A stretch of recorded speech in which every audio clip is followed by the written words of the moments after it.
ମାୟା ଆଦର୍ଶକୁ କହିବେ, ମା କଥାକୁ ବିଶ୍ୱାସ କର ଆଦର୍ଶ। ମୁଁ ଜାଣିଛି ଏ କଥା ତୋତେ ବହୁତ କଷ୍ଟ ଦେବ, କିନ୍ତୁ ତୁ ପଲ୍ଲବୀ କି ଯାହା ଭାବୁଛୁ ପ୍ରକୃତରେ ସିଏ ସେଇଆ ନୁହେଁ।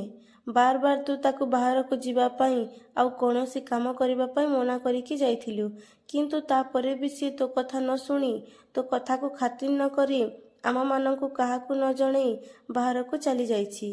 ଠିକ୍ ଅଛି, ତୋର ଯଦି ଆମମାନଙ୍କ କଥାରେ ବିଶ୍ୱାସ ନାହିଁ, ତାହେଲେ ନୀଲମ କହିଲା ଭଳି ତୁ ନିଜେ ତୋ ରୁମ୍କୁ ଯା, ଆଉ ତୋ ରୁମ୍ରେ ଚେକ୍ କର ସେ ଅଛି ନା ନାହିଁ। ତାପରେ ଆଦର୍ଶ ନିମ୍କିକୁ କହିବେ, ନିମ୍କି, ତୁ ପଲ୍ଲବୀକୁ କୁଆଡ଼େ ଯିବାର ଦେଖିଛୁ? ମୁଁ ତୋତେ କିଛି ପଚାରିଲି ପରା। ତାପରେ ନିମ୍କି ଡରରେ ଚୁପ୍ ଥିବ। ତାପରେ ଆଦର୍ଶ ପୁଣି କହିବେ, ନିମ୍କି, ତୁ ମୋତେ ଚିଲେଇବାକୁ ବାଧ୍ୟ କରନି। ମୁଁ ଯାହା ପଚାରୁଛି ମୋ ପ୍ରଶ୍ନର ଉତ୍ତର ଦେ। ପଲ୍ଲବୀ ବାହାରକୁ ଗଲାବେଳେ ତୁ ତାଙ୍କୁ ଦେଖିଛୁ କି? ତାପରେ ନିମ୍କି ଆଦର୍ଶର କୌଣସି କଥାର ଉତ୍ତର ଦେବ ନାହିଁ। ତାପରେ ଆଦର୍ଶ କହିବେ, ଠିକ୍ ଅଛି, ମୁଁ ନିଜେ ଯାଉଛି, ପଲ୍ଲବୀଙ୍କ ରୁମ୍ରେ ଦେଖିବି। ଏମିତି କହି ଆଦର୍ଶ ପଲ୍ଲବୀକୁ ଡାକି ଡାକି ଉପରକୁ ଚାଲିଯିବେ। ତାପରେ ରୁବି ମାୟାକୁ କହିବେ, ମାୟା, ଆଦର୍ଶ ମୁଣ୍ଡରୁ ପଲ୍ଲବୀର ଭୂତ ଓହ୍ଲେଇବା ପାଇଁ ଏଇଟା ହେଉଛି ଠିକ୍ ସୁଯୋଗ। ମୋତେ ତ ସେ ସଞ୍ଜୀବ ଉପରେ ବହୁତ ସନ୍ଦେହ ଆସୁଛି, କାରଣ ସେ ହିଁ ପଲ୍ଲବୀକୁ IPS ବନିବା ପାଇଁ ବହୁତ ଏନକରେଜ୍ କରିଥିଲା ନା। ତା ଛଡ଼ା ସଞ୍ଜୀବର ଏମିତି କ'ଣ କାମ ପଡ଼ିଗଲା ଯେ ସେ ସିଧା ପଲ୍ଲବୀକୁ ଦେଖା କରିବା ପାଇଁ ଚାଲି ଆସିଲା, ତା ବି ପୁଣି ଆଦର୍ଶ ଘରେ ନଥିଲା ସମୟରେ। ତାପରେ ନୀଲମ କହିବେ, ମାମା, ତମେ କୋଉଠିକା କଥା ଆଣି କୋଉଠି ପହଞ୍ଚଉଛ? ପଲ୍ଲବୀ ବାହାରକୁ ଯିବା ପଛରେ ସଞ୍ଜୀବଙ୍କର କ'ଣ କନେକ୍ସନ୍ ଅଛି? ସେ ତ ଏକୁଟିଆ ଘରୁ ଯାଇଥିଲା ନା। ତାପରେ ରୁବି କହିବେ, ଆରେ ଏକୁଟିଆ ତ ଘରୁ ଯାଇଛି, କିନ୍ତୁ ବାହାରେ 2 ଜଣ ଯାକ ସାଙ୍ଗ ହେଇ ଯାଇନଥିବେ ସେ କଥା କିଏ କହିପାରିବ? ତାପରେ ପଲ୍ଲବୀ ସଞ୍ଜୀବ ସାଙ୍ଗରେ ଆସୁଥିବେ।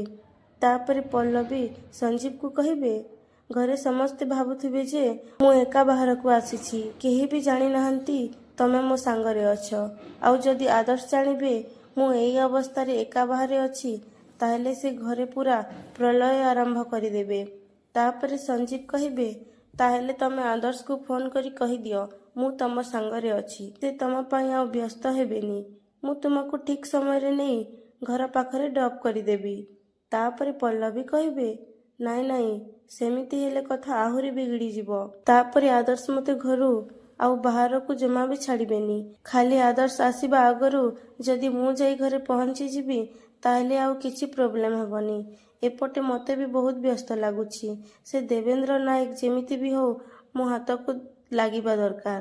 ଯଦି ସେ ଧରା ନ ପଡ଼େ, ତାହେଲେ ମୁଁ ମୋ ନିଜକୁ ଇନୋସେଣ୍ଟ ବୋଲି ପ୍ରୁଭ୍ କରିପାରିବିନି କି ମୁଁ ପୁଣି ଥରେ ଡ୍ୟୁଟିରେ ଜଏନ୍ କରିପାରିବିନି। ଆଉ ଯୋଉ ପର୍ଯ୍ୟନ୍ତ ମୁଁ ପୁଣି ଥରେ ଡ୍ୟୁଟି ଜଏନ୍ ନ କରିଛି, ସେ ପର୍ଯ୍ୟନ୍ତ ଶମ୍ଭୁ ଅଙ୍କଲଙ୍କ ପାଖରେ ଯୋଉ ପ୍ରମାଣ ଅଛି, ମୁଁ ତାକୁ ଆଣି ପୋଲିସ ପାଖରେ ପହଞ୍ଚେଇ ପାରିବିନି। ତାପରେ ସଞ୍ଜୀବ କହିବେ, ତମେ ଚିନ୍ତା କରନି ପଲ୍ଲବୀ, ଦେବେନ୍ଦ୍ର ନାୟକ ଖୁବ୍ ଶୀଘ୍ର ଆମ ହାତରେ ଧରା ପଡ଼ିବ। ତାପରେ ପଲ୍ଲବୀ କହିବେ, ହଁ, ଇଏ ଯେତେ ଶୀଘ୍ର ଧରା ପଡ଼ିବ, ସେତେ ଶୀଘ୍ର ମୁଁ ମୋ ବାପାଙ୍କ ଖୁନିକୁ ସମସ୍ତଙ୍କ ସାମ୍ନାକୁ ଆଣିପାରିବି।